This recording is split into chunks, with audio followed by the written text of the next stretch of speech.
Well, I think it's just having a discipline of saving, right? It's here's my goals, here's what I want to do.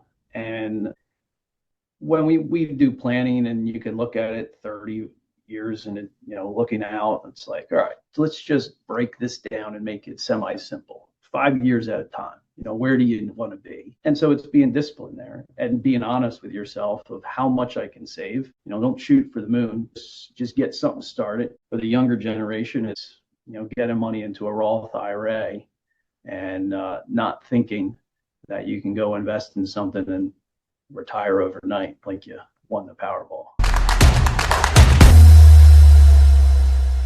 Well, we can get started, man. I just we can start with like, kind of why you do what you do. Yeah. Yeah, I started here just kind of go with the where I was and we are now. I started here at Janney 15 years ago. I'm on a team over here that has well now two advisors. Two have retired in the last 3 years. So, and we have two assistants that kind of make the operations go. But a lot of what we do is, right, every advisor kind of does the portfolio management stuff, but a lot of what we do and starts with is a plan, right? Financial planning is kind of where you make your so-called money here. So that's what we do. When you think of the wealth management pillars, right? There's investment management, right? Is everyone can do that, and of course there's the DIY shops right up the street here being Vanguard. So we got to set ourselves aside and differentiate ourselves, and planning's the way to do that. So Mhm. we're all certified financial planners on the team here, and we do a lot of planning with clients. So that's Gotcha. that's our bread and butter of what we do here. That really, you can't read in a book and differentiate yourself. You kind of live through experiences and see these cases and what ifs. Hmm. Do you have like a favorite client story? And you don't have to name any names or specifics, but like just maybe somebody that was like lost and then guys were able to help them or help them understand what was going on. Yeah, primarily most of our clients, right, they did the hard work. They got themselves a good amount of money and they were successful, and we're kind of here to keep it.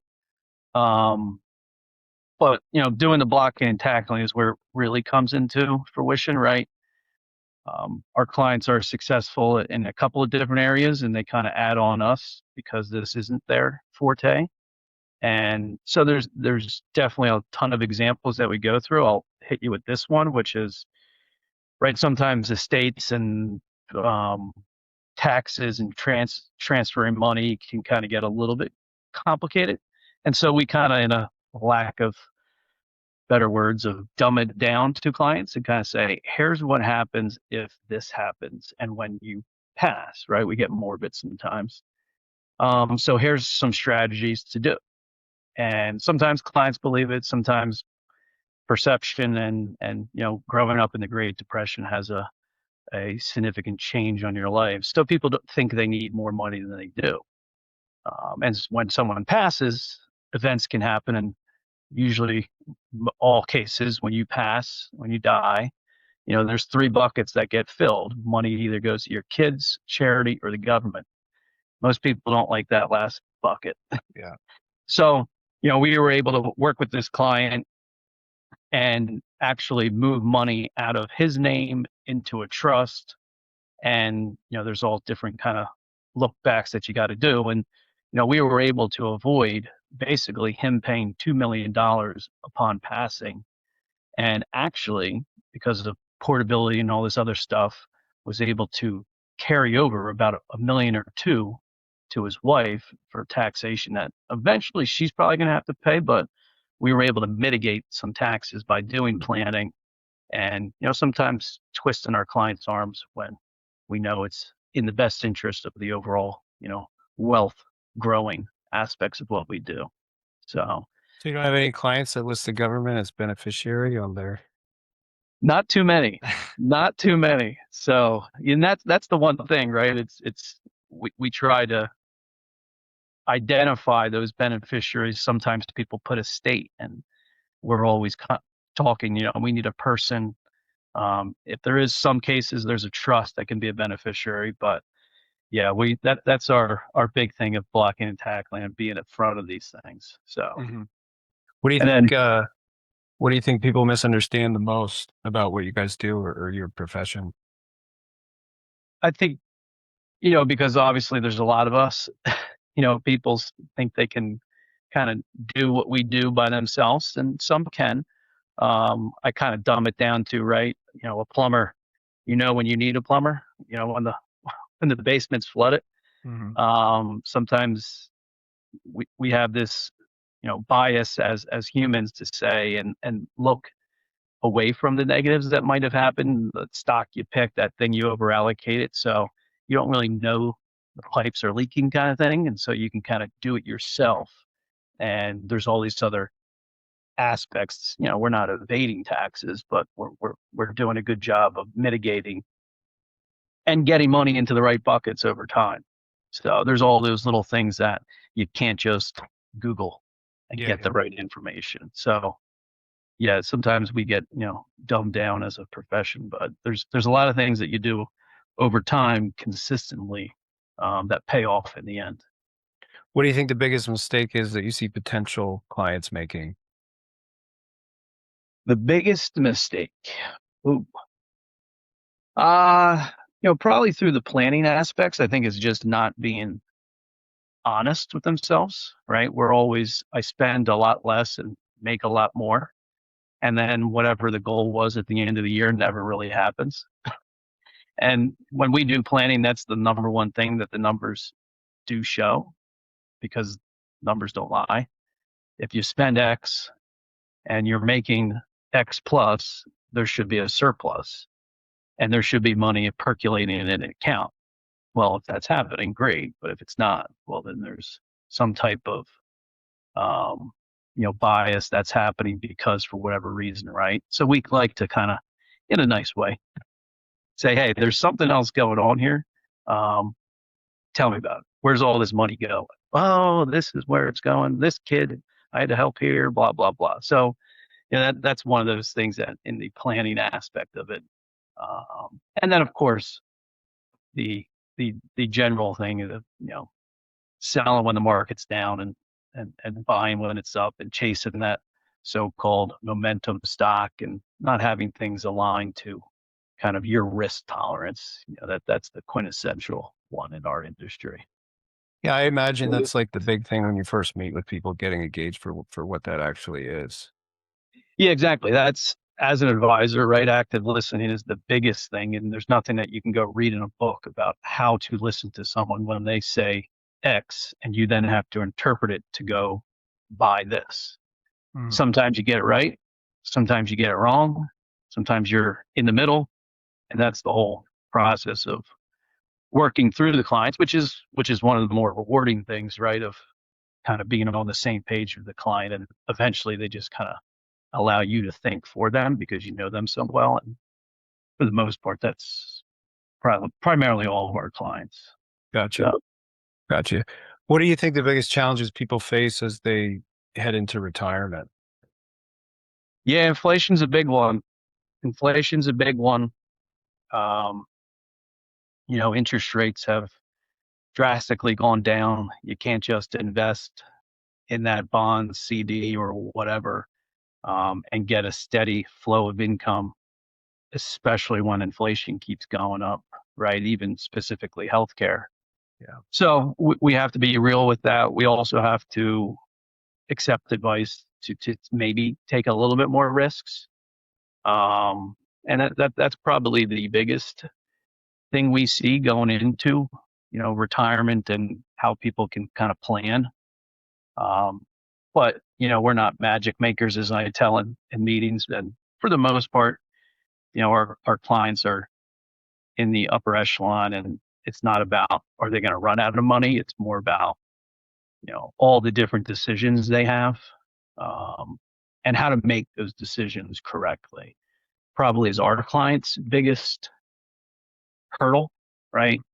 Clients who have grown up in tough times, worked really hard, and then they get themselves here and they don't really believe they're there because of their morals, their mentalities, they still think they're the Mr. and Mrs. Jones that has $5.50. But really, they got some generational wealth and they got to make some decisions.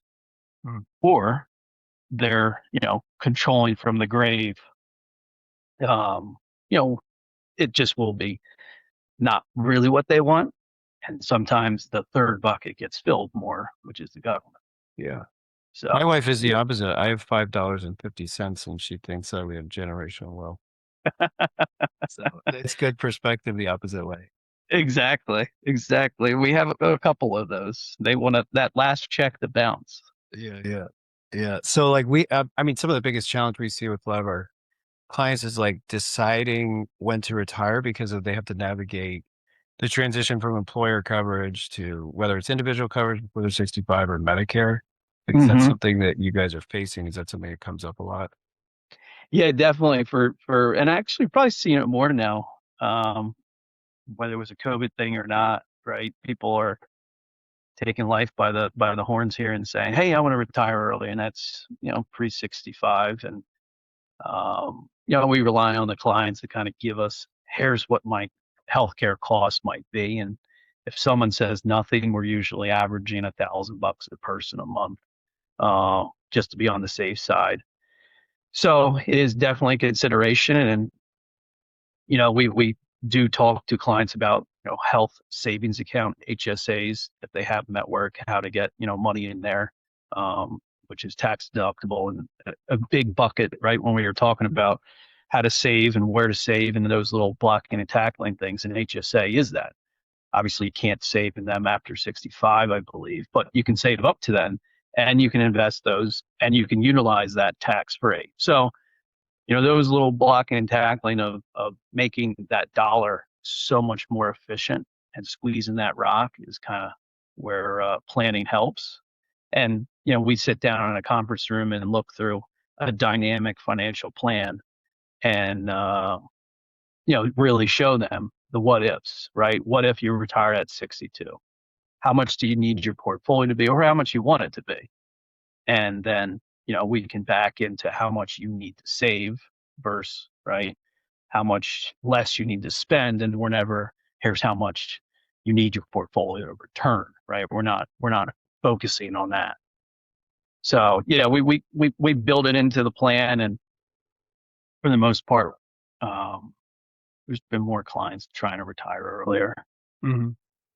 Well, how do like taxes? I mean, obviously, if your income goes down, taxes go down. But what are other ways like taxes are going to change in retirement for folks? Like strategies you guys use to help, like you said, make sure the money doesn't go in that third bucket.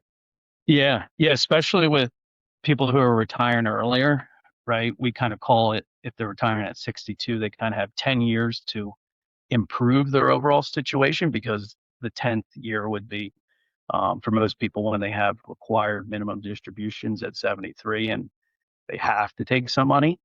So we're doing a couple different things, is maybe taking some money from IRAs and just having, that maybe 2,000 bucks out of an IRA, and standard deductions for people have gone up significantly, and they're able to kind of take money from an IRA and use that standard deduction to kind of offset it.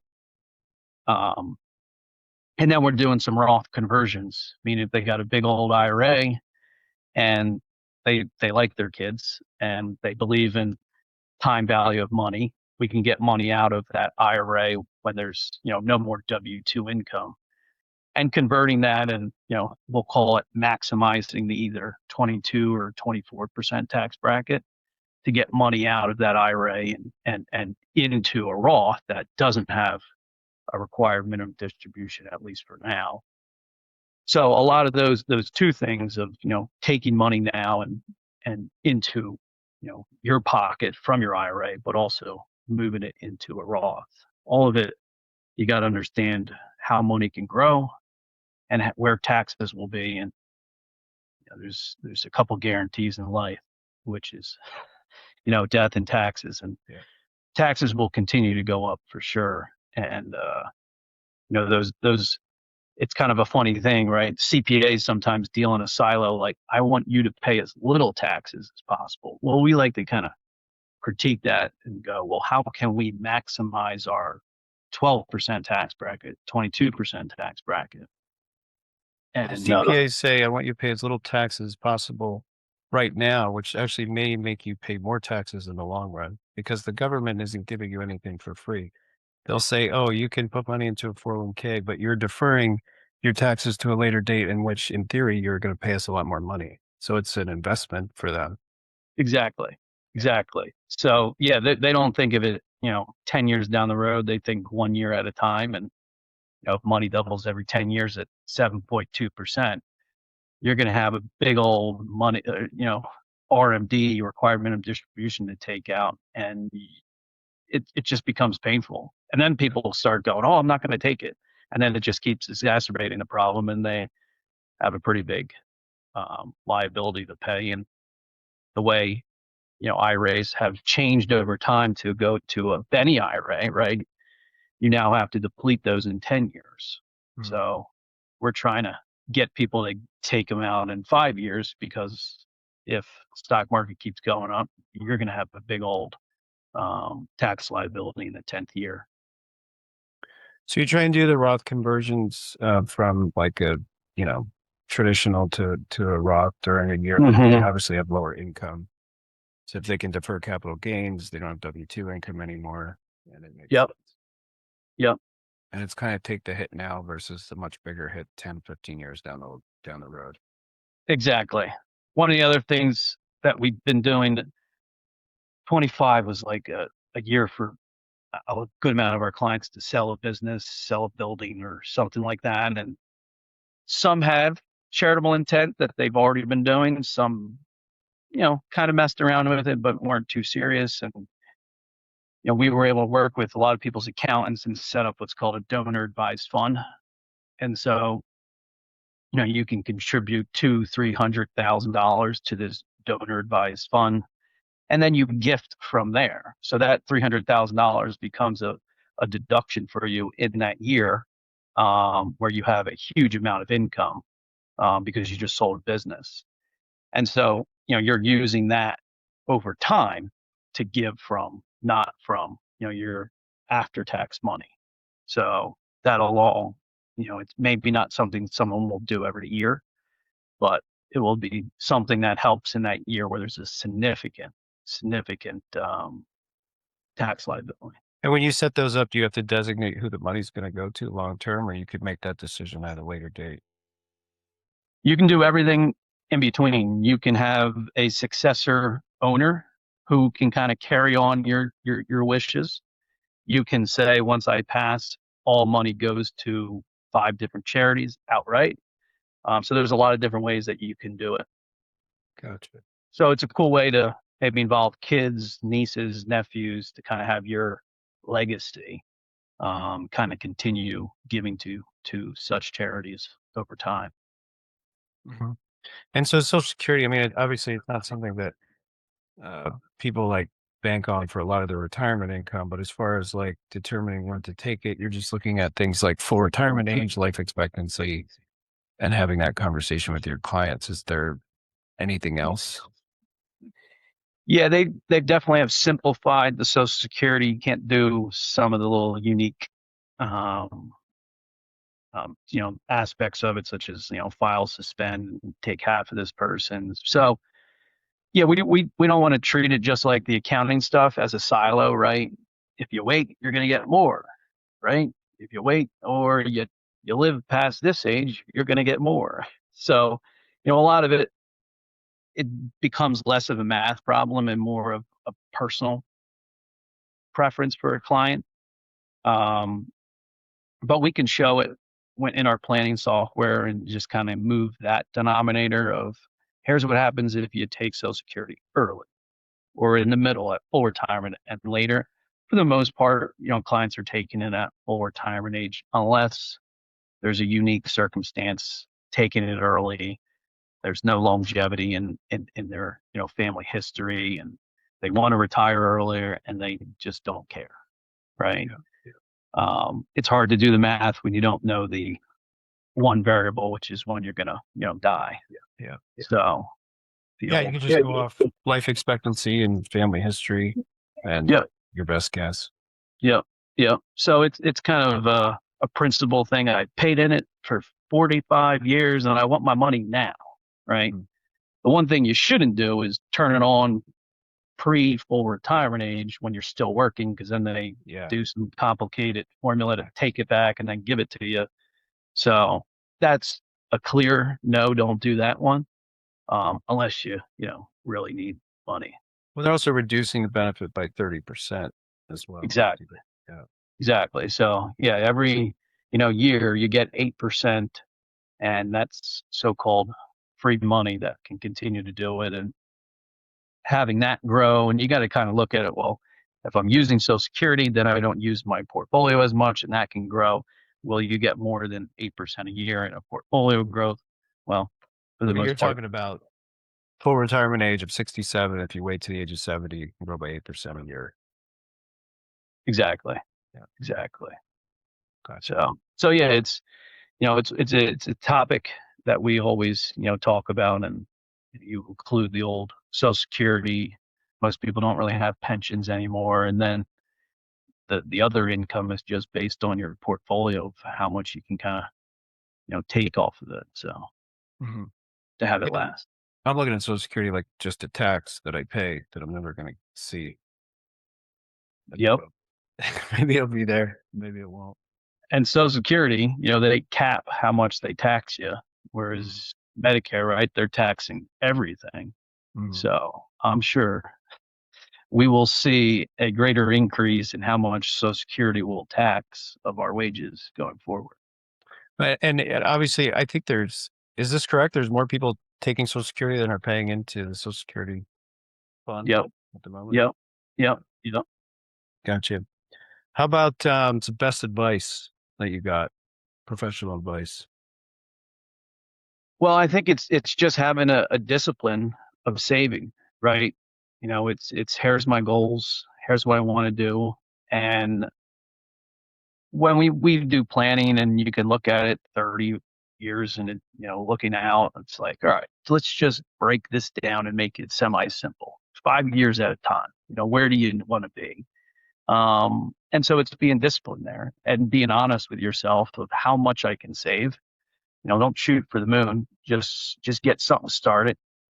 For the younger generation, it's getting money into a Roth IRA, and not thinking that you can go invest in something and retire overnight like you won the Powerball, because that'll work until it doesn't, and then all of a sudden the meme stocks fizzle and boom, there they go. Know what you own. Buy something that in regards of a stock that you kind of have an idea of for, right? There's a lot of ways to lose money and a lot of ways to make money. And you can get into buying options and all this other fun stuff. And sooner or later you go, whoa, what the heck just happened to me? Yeah. I've Yeah. got a margin call and I don't have any money. So Yeah. yeah, Yeah. keep it simple. I mean, the worst thing I ever did was buy a stock as somebody told me to without understanding it. I think Yeah. that's a common mistake. Yeah. Yeah. In this world of investing, and the simple ETFs they have out there, they can easily make you grow wealth over time and pull your hair out less. Concentration and diversification is something that is always talked about, right? But if you pick the right stock, it's great, right? Back in the old .com era, right? If you pick Sun Microsystem and threw it all in there, well, it's not too good. If you bought Apple, it's good. So, Yeah. Well, it's like picking what weed stock to buy. It's like, yep, yep, who yep. knows? So, yeah, there's something to be said about diversification, but also luck, and obviously, if you continue to generate wealth over time, you're going to go through cycles that when there's blood in the street, you got to buy, and it's going to eventually come back. And having a discipline, and having savings on the sides, and being honest with yourself is something that is talked about, not as much. So Cool. So, how do you find most of your clients? How do people mostly find you? yeah, we have about let's see, 300, 400 marketers on our side. which is our clients Yep. that will, give us word of mouth referrals, which is great. And that happens because we're in front of our clients, we're talking to them about all these different strategies, and we're sitting in front of them and going that extra mile. The one thing that we can control is our service and getting back to that person as quick as possible within reason and with quality work. So we can't control the market, but we know what we can control. And those 300 to 400 households that we have are all our sales force, whether we know it or not. And most of our clients are coming through, them being referrals from our clients. Cool. Awesome, man. Hey, Tim, thanks for doing this, man. Thanks for explaining what you do and giving everybody some advice. And, hopefully like we share this with our clients, they might find a mutually beneficial relationship too. Yeah, yeah, definitely. Thanks for having me. They So seek out. Cool.